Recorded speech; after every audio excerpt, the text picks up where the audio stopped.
All right, so today's movie review is Cops from 1922, starring Buster Keaton. And so now let me show you the description of this film from Criticlist. Buster Keaton gets involved in a series of misunderstandings involving a horse and cart.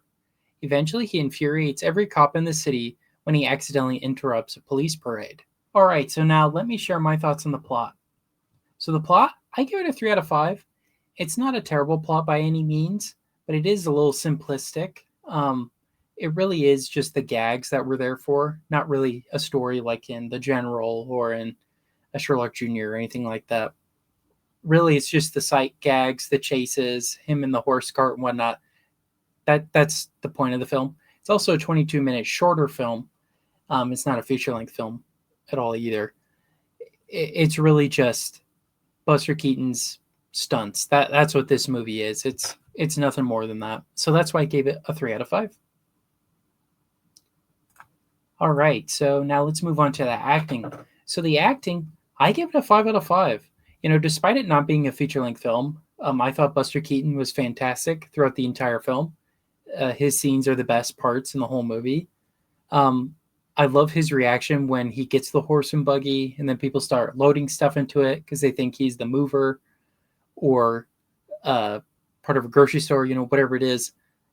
And eventually he just starts to accept it, and I think it's super funny. So yeah, he really carries it for me. Nobody else really stands out. He is the main focus, and so that's why I gave the acting a 5 out of 5. Okay, so from now on, so the new segment I will be talking about is actually going to change from directing to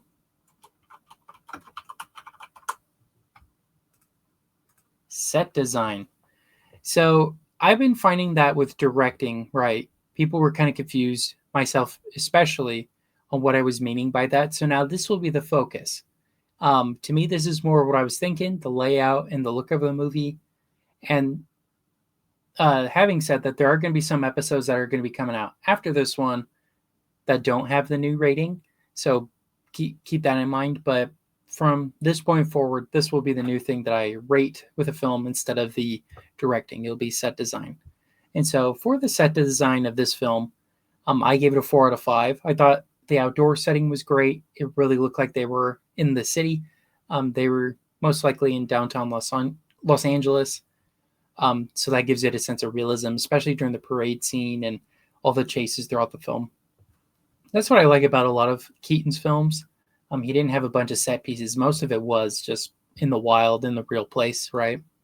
At least a lot of his more modern films. But yeah, that's why I gave it a 4 out of 5. All right.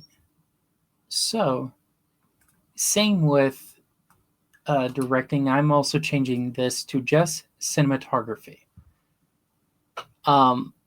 Special effects, I'd say, are more part of set design, so they'll be more talked about there instead of in this place here. So with that, the cinematography wise, I thought some of the gags looked fantastic, like this one here. This is one of my favorite ones, where he's being chased, and he grabs a car at the last second. This is the most famous one in this film. I love it. I think it is my favorite one. And but there's really not that many great looking scenes visually. A lot of them are just little gags like this. It's not like in The General, right, where the train is slowly coming up to the railroad. This is just little ones like this, which are still great, but they're not the best ones he's ever done. And so that's why I gave it a 5 out of 5. Okay, for the music. So I'm not sure if the version I saw was the original score. I saw it on YouTube, so there's a chance it isn't the original one. So because of that, I gave it a 3.5 out of 5. It's pretty forgettable, the music that I did listen to. It's not as memorable as like the General one or Sherlock Jr. Those are very memorable to me, and I really love. This is very generic and basic. And so that's why I gave it a 3.5 out of 5. Okay, so overall, so my score tallying that all up is a 3.9 out of 5, which I'm rounding to a 4, and that makes my criticalist percentage an 82%. So now let me break down my criticalist score. There is no graphic language. There's some mild fighting, but it's very, very comedic, very funny. It's not gory or anything like that. Very comedy focused. There's no nudity or sexual content. There's no political bias. And for family friendly, it's very family friendly. I think kids would love and laugh at this one. Um, just the visual gags in general, I think are really, really funny. I think kids would enjoy that. All right, for entertainment value, I love the visual gags throughout this movie.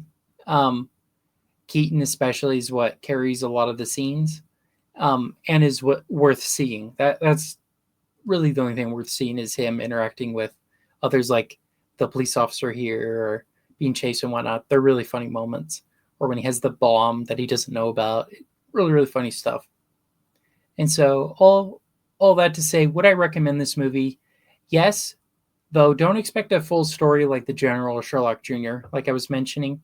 This is more of a showcase of his stunt abilities and his comedic timing than it is a narrative with stunts, if that makes sense. So, but yeah, overall, those are my thoughts on Cops from 1922, and that concludes today's movie review.